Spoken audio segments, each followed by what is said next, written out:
누가복음 8장 16절부터 21절까지 낭독하겠습니다. 16절부터입니다. 누구든지 등불을 켜서 그릇으로 덮거나 평상 아래 두지 아니하고 등경 위에 두나니 이는 들어가는 자들로 그 빛을 보게 하려 함이라. 숨은 것이 장차 드러나지 아니할 것이 없고 감추인 것이 장차 알려지고 나타나지 않을 것이 없느니라. 그러므로 너희가 어떻게 듣는가 스스로 삼가라. 누구든지 있는 자는 받겠고 없는 자는 그 있는 줄로 아는 것까지 빼앗기리라 하시니라. 예수의 모친과 그 동생들이 왔으나 무리를 인하여 가까이 하지 못하니 혹이 고하되 당신의 모친과 동생들이 당신을 보려고 밖에 섰나이다. 예수께서 대답하여 가라사대 내 모친과 내 동생들은 곧 하나님의 말씀을 듣고 행하는 이 사람들이라 하시니라.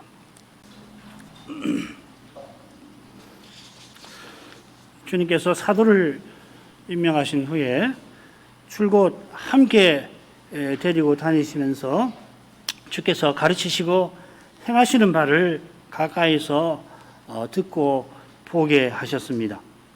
자, 이것은 부활 후에 하실 일과 붙어 있습니다. 성신을 부어주셔서 사도들이 이 주님의 지상에서 하신 말씀을 생각하게 하시고 깨닫게 하시는 것이죠. 주님의 일을 또한 행하게 하실 겁니다. 심지어 성신께서 사도들이 지상의 주님보다도 큰 일을 하게 하실 겁니다. 이것은 물론 천상의 주님께서 성신으로 사도들을 그처럼 위대하게 쓰시는 것이죠. 그 일이 무엇보다도 자기 안에서 하나의 새로운 사람을 세우시는 건데 이 새로운 사람이 지금 주께서 전하고 계시는 하나님 나라와 붙어 있습니다. 하나님 나라는 그리스도가 전부인 세계입니다. 이 사회, 이 세계가 사도의 터 위에서 세워져 갑니다. 누가는 사도행전에서 이 거룩한 역사의 그 출발을 기록하고 있습니다. 주께서 사도와 함께 전하시다가 갑자기 비유로 말씀하셨습니다. 이것은 이사야의 예언을 이루려고 하심이고 또한 창세 때의 창소로부터 감추인 비밀을 드러내려 하심입니다. 여호와께서 아담의 타락 직후에 여인의 후손과 뱀의 후손에 관하여 말씀하신 것을 잘 알고 계실 것입니다. 창세기 3장 15절이죠. 이 예언이 이제 바야흐로 역사에서 성취될 참입니다. 십자가에서 일어난 그 일이죠. 뱀이 여인의 후손의 발꿈치를 상하게 하지만은 여인의 후손이 뱀의 머리를 상하게 치실 것입니다. 십자가에서 이 일이 일어나는데 마찬가지로 뱀의 후손이 여인의 이 후손과 원수가 되어서 그를 십자가에 넘겨줄 것입니다. 이런 사실에 비추어서 길가에 뿌려진 씨를 마귀가 와서 빼앗아가는 그 일을 살펴야 옳을 줄 믿습니다. 이 두려운 일은 지금 구름처럼 주님을 따르는 무리가 곧 한몫 주님을 등지게 될 것과 붙어 있습니다. 오병이어 사건 직후지요. 주님께서 나는 하늘에서 내려온 참떡이라 실로 구원의 말씀을 전하십니다마는 그들은 들어도 깨닫지를 못합니다. 전날 예수님을 왕으로 삼으려고 하는 그 욕망 때문에 그들은 결국 썩는 양식을 택하고 맙니다. 마찬가지로 주님께서 이 사건 전에 갑자기 비유로만 무리에게 말씀하십니다. 이로써 이스라엘은 베드로 치닫게 됩니다. 메시아를 죽이는 데 이르게 될 것입니다. 적그리스도가 등장하는 시대가 큰 미혹의 시대가 될 거라고 바울 사도가 데살로니가 후서 2장에서 전합니다. 적그리스도 곧 불법의 사람이 등장할 텐데 그 전에 먼저는 배도하는 일이 있을 것이다 했습니다. 그 배도가 무르익어갈 즈음에 적그리스도가 마침내 나타나고 그 배도가 절정에 이르게 될 것입니다. 그 전에 지금 하나님께서 멸망하는 사람들 가운데 강한 미혹을 보내시기 때문에 그들이 거짓 것을 믿게 되고 적그리스도가 등장하면 열렬히 그를 좇게 됩니다. 이런 데서 떨어지지 않을 길은 하나인데 굳게 서서 사도의 유전을 지키는 것입니다. 사도가 전한 대로 그리스도를 전하고 받는 그 길밖에 없어요. 이것이 진리의 사랑을 받는 것이기도 합니다. 진리의 사랑, 진리를 사랑하는 것이죠. 이 사랑을 받지 아니하면, 달리 표현하면은 착하고 좋은 마음을 받지 아니하면은 아무도 저 두려운 미혹을 이기지 못합니다. 말씀을 전하고 받는 일이 작은 일이 아닙니다. 매주 반복되지만은 그때마다 이게 작은 일이라, 당연한 일이라 생각해서 안 됩니다. 교회가 실제로 일어서느냐 넘어지느냐 하는 것은 바로 이 일에 달렸습니다. 오늘날 그리스도를 사도가 전한 대로 전하고 받는 교회가 얼마나 되는가? 우리는 과연 그러한가? 나는 그러한가? 진지하게 물어야 할 때입니다. 씨 뿌리는 자 비유에 이어서 등경 비유를 베푸시는데 등경 비유와 함께 중요한 말씀을 하신 그 대목까지 함께 읽도록 하겠습니다. 16절부터 18절까지입니다. 누구든지 등불을 켜서 그릇으로 덮거나 평상 아래 두지 아니하고 등경 위에 두나니 이는 들어가는 자들로 그 빛을 보게 하려 합니다. 숨은 것이 장차 드러나지 아니할 것이 없고 감추인 것이 장차 알려지고 나타나지 않을 것이 없느니라. 그러므로 너희는 어떻게 듣는가 스스로 삼가라. 누구든지 있는 자는 받겠고 없는 자는 그 있는 줄로 아는 것까지 빼앗기리라 하시니라. 이 등경 비유 그리고 숨긴 것이 장차 드러난다는 이어지는 이 말씀은 마태복음 산상보훈 5장에 그리고 이 특별히 이 사도를 파송하는 때 하신 설교에 각각 나옵니다. 마찬가지로 누가복음 그 마지막 예루살렘 여행기에 11장과 12장에 등경 비유와 이어지는 말씀이 나옵니다. 요컨대 주님께서 이 등경 비유와 이어지는 그 숨은 것이 장차 드러난다는 이 말씀을 여러 번 하신 게 분명합니다. 말씀하신 상황이 조금씩은 다르지요. 산상보훈과 이 사도를 파송하는 경우든지 또 마지막 예루살렘 여행기라든지 이건 조금씩 다른데 그런데 그 내용은 경우는 같고 특별히 씨 뿌리는 자의 비유와 비슷합니다. 씨 뿌리는 자의 비유에서 첫째 중요한 교훈이 하나님의 말씀으로 하나님 나라는 전진한다 하는 것이었죠. 둘째로 하나님 나라가 전진하지만은 그 길이 결코 순탄치 않다 하는 것입니다. 똑같이 사람들이 말씀을 듣지만은 어떤 이들은 심지어 핍박합니다. 또 핍박 올 때 사람들이 주님을 떠나는 경우도 있습니다. 말씀을 듣지만 염려, 일락, 재리의 유혹에 하나님 나라의 열매를 내놓지 못하는 이들이 있습니다. 이들은 어떻게 될 건가? 이들은 어떻게 되는가? 아무도 몰라요. 주님만 아시는 거죠. 결국 열매를 맺지 못하면 어떻게 되는가? 이런 점에서 18절의 교훈이 의미심장할 겁니다. 어떻게 듣는가? 삼가라. 어떻게 듣는가? 씨 뿌린 자의 비유의 주제지요, 그죠? 그리고 이것은 숨은 것이 장차 드러날 거라 하는 말씀과도 붙어 있습니다. 이게 사도의 전도를 가리키는 말씀인데요. 사도들이 복음 전하는 대목에서 이 말씀이 나옵니다.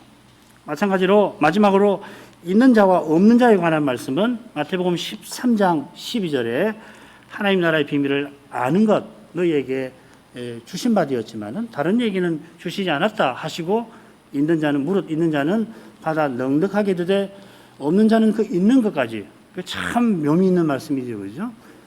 없는 자는 그 있는 것까지 빼앗기리라 하셨습니다. 자, 이런 배경에 비추어서 등경 비유를 보죠. 잘 알고 계실 줄 아는데 이 비유라고 하는 것은 이스라엘의 일상생활의 흔한 일들을 들어서 천국을, 하나님 나라를 전하는 것이죠.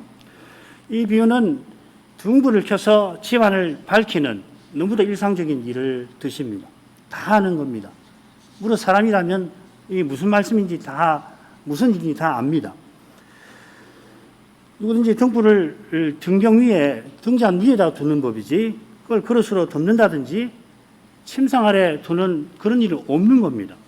너무도 당연한 것이죠. 자, 이 비유의 경우는 등불의 의미에 달려 있겠습니다. 등불을 켜는 것이 무슨 일인가 하는 거죠.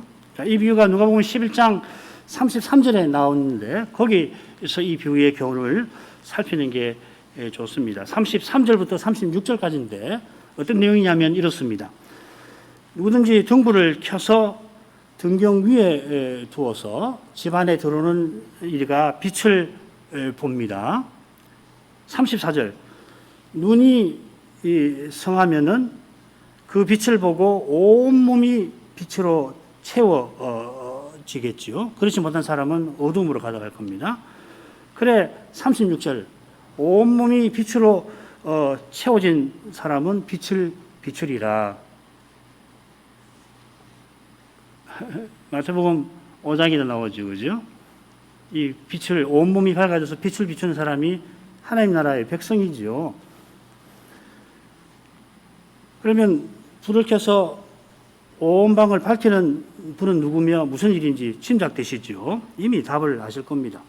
자, 이것은 조금 위에 이 27절, 28절, 11장 27, 28절에 주님께서 칭송하는 여인을 향해서 하나님의 말씀을 듣고 지키는 자가 복이 있다 하신 것과 붙어 있는 겁니다. 온몸이 성한 사람, 그 빛을 비추는 사람은 말씀을 듣고 지키는 자겠죠. 그처럼 주님의 말씀이 비치는데도, 예수님이 말씀을 베푸시는데도 그 주님을 대적하는 바리새인들에 관한 경고가 붙어 있습니다. 그래 아까 11장 27, 28절에 여인의 칭송을 듣고는 아니 더 중요한 것은 하나님 말씀을 듣고 지키는 자다. 그 사람이 등경 비유에서 빛을 보고 온몸이 밝아져서 빛을 비추는 자다. 그렇게 말씀하시는데 그 여인의 칭송에 관한 말씀 앞뒤로 보세요.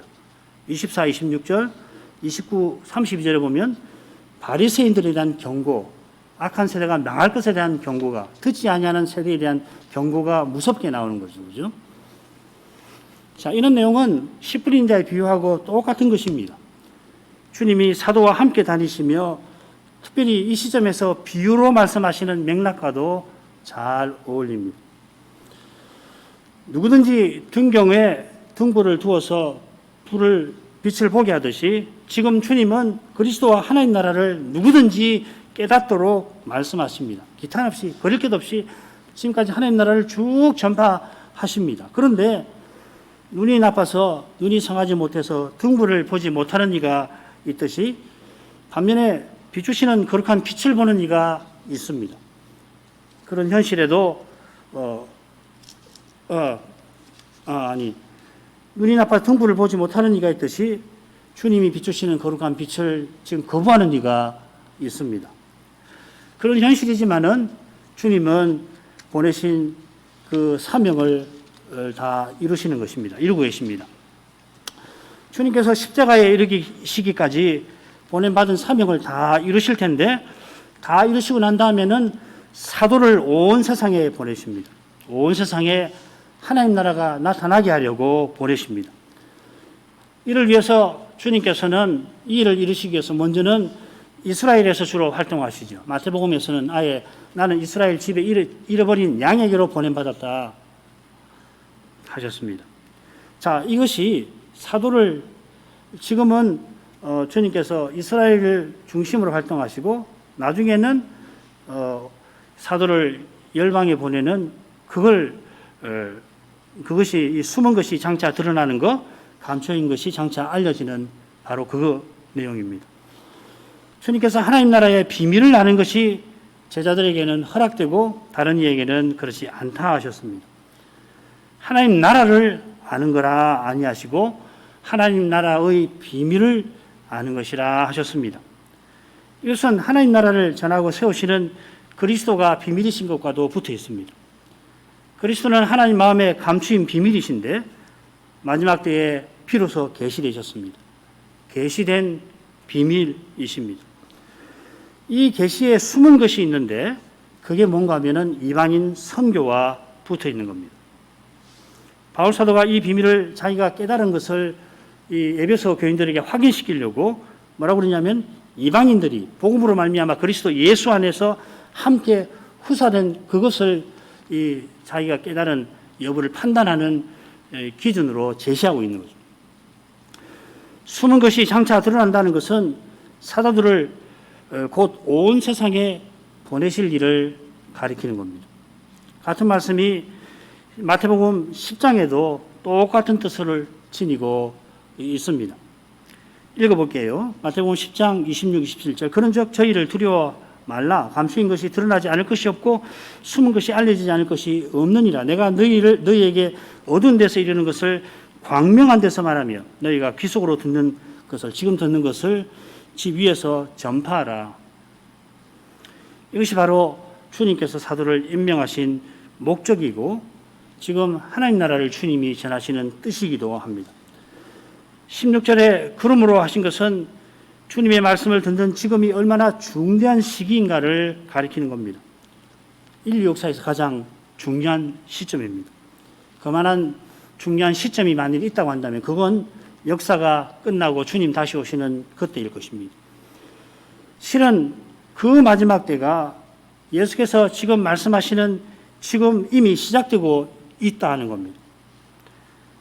바로 여기에 세례 요한이 하나님 나라에서 가장 작은 자보다 작다 하신 뜻이 있습니다.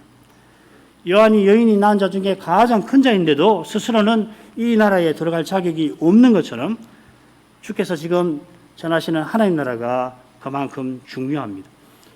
구약 선지자들이 오리라는 한 그 나라이고 장차 인자께서 가져오실 그 나라이기도 합니다. 이미 가져오셨고 또 가져오실 겁니다. 역사 끝에 나타나리라 한 그 나라가 주님의 전도와 표적을 통하여 이미 역사에 등장한 겁니다. 그런 까닭에 그 나라가 드러나는 신약교회는 구원 역사를 완성하는 사명을 받습니다. 히브리 11장 40절부터 12장 2절이 그 말씀이죠. 하나님의 구원 역사를 일종의 경주라고 본다면 신약교회는 그 경주의 마지막 구간을 달리는 주자라 하는 겁니다. 더욱이 우리는 그 마지막 구간에 막바지를 달리고 있는지 모릅니다. 이 마지막 구간이 지금 주님이 말씀하시는 그때 이미 시작된 것입니다. 그러므로 너희는 어떻게 듣는가 삼가라 하셨습니다. 지금 무엇을 듣고 있는지 주의하여 살피라 하십니다. 불과 1년하고 몇 달 지나서 주님의 십자가와 부활이 있을 것입니다. 부활 후에 사도들이 온 천하에 복음을 전할 겁니다. 사도시대에 사람들이 땅끝이라 생각한 그곳에 복음이 전파되던 바로 그때에 주님이 경고하신 대로 예루살렘이 멸망하고 말 것입니다. 멸망 전에 예루살렘 안에서 일어난 일들은 신명기 28장에 예언된 그대로였습니다. 신명기 28장 56, 57절을 읽습니다. 또 너희 중에 유선하고 연약한 부녀 곧 유선하고 연약하여 그 발바닥으로 땅을 밟아 보지도 아니하던 자라도 그 품의 남편과 그 자녀를 질시하여 그 다리 사이에서 나온 태와 자기의 낳은 어린 자식을 가만히 먹으리니 이는 내 대적이 내 생명을 에워싸고 맹렬히 쳐서 곤란케 하므로 아무것도 얻지 못함이니라. 유사일에 이렇게 참혹한 일은 없었을 겁니다. 제가 세계사에 정통한 사람이 아니라 장담은 못하겠지만은 제 좁은 소견으로는 이런 일을 본 일이 없어요. 아우슈비츠가 그렇게 참혹하지만 이것과 비교해 보면은 생각이 달라질 것입니다. 하나님의 무서운 심판이에요. 어떻게 듣는가에 따라 바리새인처럼 독사의 자식이 되어 메시아를 죽이는 이들이 있고, 그들처럼 세상 행복과 자기 영광을 쫓다가 함께 망하는 이들이 있는가 하면은 고난의 현실에서 인내하여 마침내 하나님 나라를 얻는 이들도 있습니다. 어떻게 듣는가에 따라 달라지는 것입니다. 이것이 누구든지 있는 자는 받겠고 없는 자는 그 있는 줄로 아는 것까지 빼앗기리라 하신 뜻이기도 합니다. 받고 빼앗는다, 빼앗긴다는 것은 하나님이 주시고 가져가시는 것을 가리킵니다. 10절에 보면은 주께서 제자들에게 하나님 나라의 비밀을 아는 것을 허락하셨다, 주셨다 하는 말입니다. 그 비밀을 아는 이는 그 나라를 받고 그 나라를 가진 줄로 여기는 이들, 나라의 본자손이라고 했는데 주님이 그들은 쫓겨납니다. 마태복음 8장의 그 말씀이죠. 11절 12절 또 너희에게 이르노니 동서로부터 많은 사람이 이방인들 가리키는 거죠. 이르러 아브라함과 이삭과 야곱과 함께 천국에 앉으려니와 나라의 본자손, 구약 백성 특별히 바리새인들을 가리키는 거죠. 바깥 어두운 데에 쫓겨나 거기서 울며 이를 갈미 있으리라. 심판에 관한 경고입니다. 여기 빼앗긴다는 말은 아울러 8장 12절에 마귀가 와서 말씀을 빼앗는다는 똑같은 말입니다. 이게 무슨 말이에요? 빼앗긴다는 말이. 말씀을 빼앗긴다는 거, 나라를 빼앗긴다는 거 같은 말입니다. 하나님의 선물로 그 나라의 비밀을 알게 된 이들은 그러나 약속하신 나라를 장차 그리스도와 함께 상속할 거고, 그래서 지금은 그리스도와 함께 고난을 받는 것입니다. 이런 정도로 하고 그 다음으로 넘어가죠. 누가 예수님의 형제인가? 누가 선생은 하나님 나라의 비밀을 알고 그 나라를 받는 이가 누군가를 교훈합니다. 19절부터 22절까지 읽겠습니다. 예수의 모친과 그 동생들이 왔으나 무리를 인하여 가까이 하지 못하니 혹이 고하되 당신의 모친과 동생들이 당신을 보려고 밖에 섰나이다. 예수께서 대답하여 가로소되 내 모친과 내 동생들은 곧 하나님 말씀을 듣고 행하는 이 사람들이라 하시니라. 아주 짧은 말씀인데 참 이 의취가 깊어요. 자, 이 주제가 누가복음 7장 17절부터 50절에 길게 다뤄졌죠. 거기서는 조금 분위기가 다릅니다. 바로 앞에서 주님이 비유로 무리에게 말씀하신 것처럼 누가 하나님의 자녀인가, 지혜의 자녀인가 하는 것을 다소 놀랍게 교훈하십니다. 마치 육신의 모친과 동생들이 이 지혜의 자녀가 아닌 것처럼 그렇게 말씀하시는 것도 합니다. 모친과 동생들이 예수님께 왔습니다. 이 표현이 어디 나오냐면 누가 지혜의 자녀인가를 다루는 그 부분을 시작하는데 똑같이 나와요. 요한의 두 제자가 예수께 나와. 이게 평범한 말 같은데 이 표현이 몇 번 없습니다. 요한의 두 제자가 요한의 질문을 가지고 예수님께 온 거죠. 그래서 예수님은 결국 뭐라고 말씀하시냐면 지혜는 그 모든 잔재를 인하여 의롭다함을 얻느니라 답을 하십니다. 그처럼 모친과 동생들이 주님께 나아갔는데 주님은 결국 하나님의 말씀을 듣고 행하는 이 사람이 내 모친이고 내 동생이라. 누가 선생은 같은 주제로 두 부분을 살피도록 하려고 같은 표현을 쓴 것 같습니다. 자, 그러면 주의 모친과 동생들이 예수님께 나아간 이유가 뭘까? 이 석절로 되어 있는데 쉽지는 않죠, 그죠? 20절을 보면은 당신을 보려고 했습니다. 예수님을 보기 원하여 나아간 겁니다. 같은 사건이 마태복음 12장 끝에 나오는데 거기는 그들이 예수님께 나아간 이유가 좀 다르게 표현되어 있죠. 결국 같은 내용인데 이 마태는 자기의 관점에서 다르게 표현한 겁니다. 거기는 어떻게 되냐면 모친과 동생들이 예수님께 말하려고 그리 찾아갔다 했죠. 심지어 이 사실을 예수님께 전한 사람을 마태는 뭐라고 그러냐면은 말하던 사람이라 했습니다. 그냥 그 사람에게 하지 않고 말하던 사람이라고 했습니다. 마찬가지로 주님께서 무리에게 말씀하실 때에 모친과 동생들이 찾아왔다. 말씀하실 때 찾아왔는데 모친과 동생들이 말하려고 예수님을 찾아왔다 이렇게 하는 것이죠. 마태는 주의 모친과 동생들이 마치 예수님이 말씀하시는 것을 가로막으려는 사람처럼 묘사를 하고 있습니다. 마가를 보면요, 훨씬 심각합니다. 사람들이 예수님이 귀신 들렸다고 말하니까 모친과 동생들이 걱정이 되어서 예수님을 찾아 나섰다 이렇게 됩니다. 보호해야 되겠다 이 말이죠. 그죠? 마태와 마가와 달리 누가에서는 모친과 동생들이 주님을 보려고 왔고, 그래 주님은 뭐라고 하시냐면 하나님 말씀을 듣고 행하는 그 사람이 내 형제라 대답하십니다. 예컨대 누가 선생님이 이 사건에서 듣는 것을 강조하는 거죠. 심지어 모친과 동생이 보러 왔다는 소식이 예수님께 전해지는 과정에서도 누가는 뭐라고 그러냐면요, 누가 와서 말하되 하지 않습니다. 그 소식이 예수님께 들렸다 이렇게. 이런 내용들에 비추어 누가복음에서 예수님의 모친과 동생들이 예수님을 보려고 나아간 태도는 주님께서 전하는 말씀을 듣고 행하는 것과 대조되는 것 같습니다. 이건 앞선 단락 주제와 곧장 연결되죠. 씨 뿌리 있는 자의 비유와 등경 비유에서 주님께서 하나님의 말씀을 듣는 일을 줄곧 교훈하십니다. 네 부류의 사람들이 다 말씀을 듣지만은 모두가 열매 맺는 것은 아니라 하시고 18절에서는 너희가 어떻게 듣는가 삼가라 주의하라 하십니다. 주님께서 이런 교훈을 베풀고 계시는데 모친과 동생은 그저 보려고 왔습니다. 그런데 무리가 에워싸고 있으니까 사람을 보지를 못해서 사람을 불러서 예수님을 보려고 했습니다.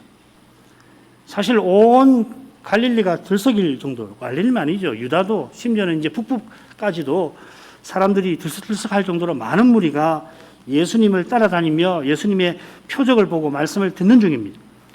모친과 동생들이 그들처럼 따라다니지 않는 게 실로 이상한 일입니다. 이 너무도 이상한 일이에요. 실은 왜 가지 않았나? 마태와 마가의 기록에 따르면은 가족들이 주님과 그 사역을 제대로 이해 못한 상태입니다. 마리아는 조금 달랐을 것 같아요. 이 상태는 지금 보려고 왔다고 한 누가의 기록에도 드러납니다. 염려되어 찾아왔지만은 주님을 에워싼 무리보다 나을 게 없는 상태로 보입니다. 자, 이것은 1년 좀 지나서 형제들이 초막절에 올라가셔서 세상의 이름을 알리십시오. 왜 초막절인데 올라가시지 않습니까? 누구든지 이런 때 올라가서 사람들에게 자기 이름을 알리는 거 아닙니까? 그렇게 고난돼서도 이 형제들의 불신앙적인 태도를 알 수가 있죠. 예수님께서 유명해지시면 자기들에게 좋을 일이라고 생각한 겁니다. 잘 아시는 대로 예수님은 초막절 중간에 올라가셨습니다.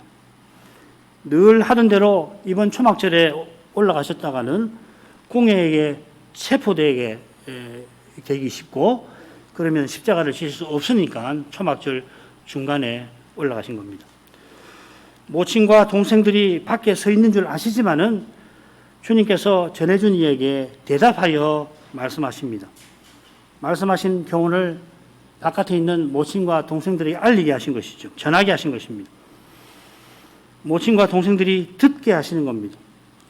이런 말씀이 틀림없이 모친과 특별히 동생들이 훗날 주님을 믿고 줬는데 이런 말씀들이 쓰였을 겁니다. 주님께서 내 모친과 내 동생들은 이 사람들이라 하십니다. 지금 육신의 모친과 동생들은 밖에 서 있고 무리들이 주님을 둘러싸 앉아 있습니다.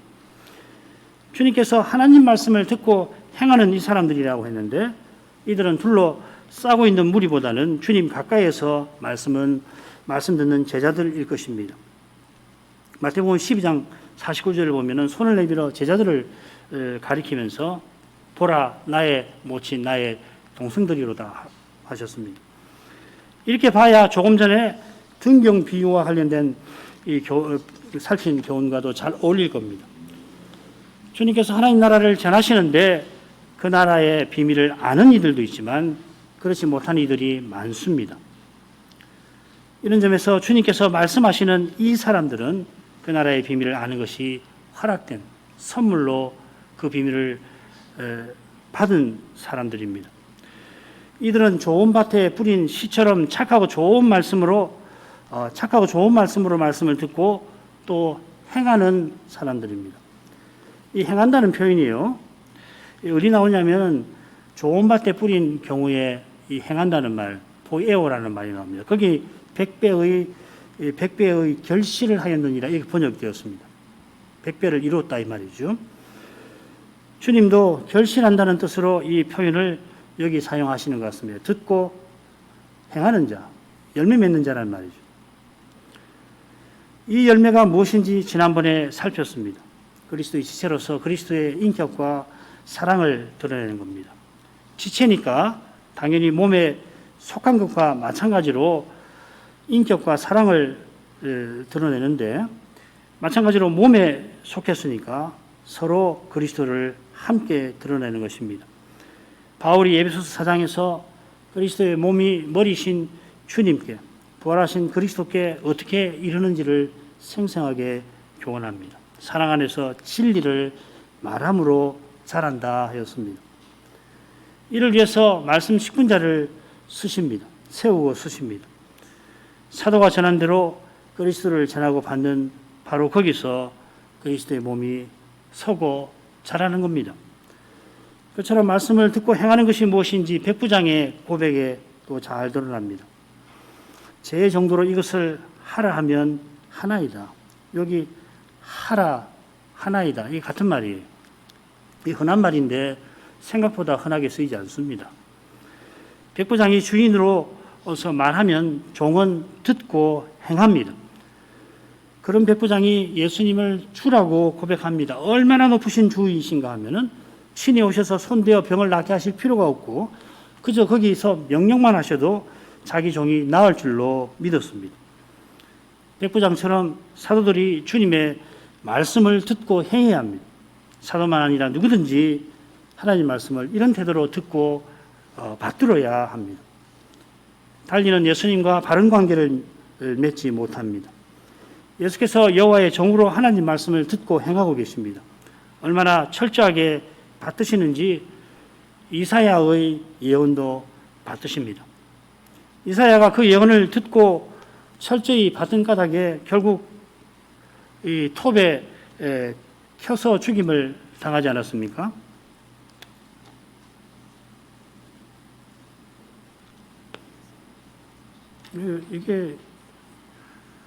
이게 작은 일이 얼마나 두려운 일인지 모릅니다. 하나님 말씀을 받드는 것이